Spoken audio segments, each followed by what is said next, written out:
Readymade पॅकेटची jelly कशी बनवायची, किती माप घ्यायचं, पाणी किती घ्यायचं आणि कशा पद्धतीने बनवायची, हे सगळं स्टेप बाय स्टेपमध्ये आज मी तुम्हाला सांगणार आहे.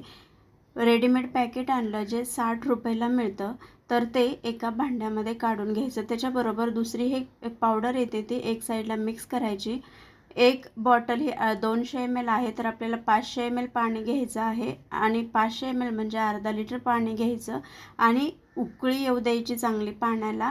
तर त्याच्यामध्ये पावडर घालायची नाही आहे, ही वेगळ्या पद्धतीची जेली आहे. तर त्या उकळत्या पाण्यामध्ये पावडर घालायची गरज नाही.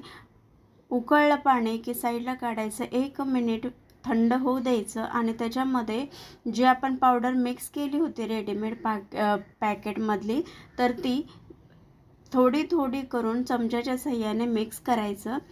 त्यानंतर तुम्हाला ज्या पण शेपची जेली बनवायची असेल, डिझायनर जे पण भांडं असेल तुमच्याकडे, त्याच्यामध्ये हे घालून ठेवायचं. मी तर साधा डबा घेतलेला आहे स्टीलचा, तर त्याच्यामध्ये तुम्ही ओतून घ्यायचं आणि बाहेर 45 मिनटं बाहेर ठेवायचं. फ्रीजमध्ये लगेच गरम ठेवायची गरज नाही किंवा बाहेरच सेट होते. खायच्या आधी फक्त 10 मिनटं फ्रीजमध्ये ठेवा आणि एकदम सुंदर अशी जेली तयार होते.